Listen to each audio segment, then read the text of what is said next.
Hello aspirants. గత ఏడాది మన ఏపీలో ఏకంగా 2000కు పైగా మానవ వన్యప్రాణి సంఘర్షణ కేసులు నమోదయ్యాయి.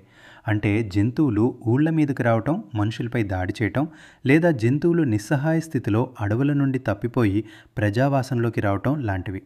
ఈ సమస్యకు సమాధానంగా ఆంధ్రప్రదేశ్ ప్రభుత్వం ఒక పవర్ఫుల్ ప్రాజెక్ట్ను ప్రారంభించింది. అదే మార్చి 3, 2026న విజయవాడలో ప్రారంభమైన హనుమాన్ ప్రాజెక్ట్.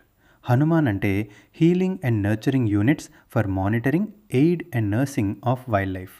గాయపడిన జంతువులకు ట్రీట్మెంట్ ఇవ్వడానికి 7 స్పెషల్ వైల్డ్ లైఫ్ అంబులెన్స్లు, అలాగే విశాఖపట్నం, రాజమహేంద్రవరం, తిరుపతి మరియు బైడ్లూటిలలో 4 ట్రీట్మెంట్ సెంటర్లను ఏర్పాటు చేశారు.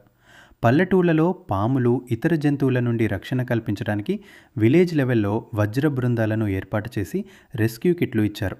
ఒకవేళ జంతువుల దాడిలో ఎవరైనా చనిపోతే ఇచ్చే ఎక్స్గ్రేషియాను 5 లక్షల నుండి ఏకంగా 10 లక్షలకు పెంచారు. ఎగ్జామ్లో హనుమాన్ ఫుల్ ఫామ్ లేదా వజ్ర బృందం అంటే ఏమిటి లేదా ఎక్స్గ్రేషియాకు సంబంధించిన ప్రశ్నలు ఖచ్చితంగా అడుగుతారు, గుర్తుపెట్టుకోండి. ఇలాంటి మోస్ట్ ఇంపార్టెంట్ ఏపీ స్కీమ్స్ మరియు ప్రాక్టీస్ బిట్స్ కోసం వెంటనే readingrooms.comని విజిట్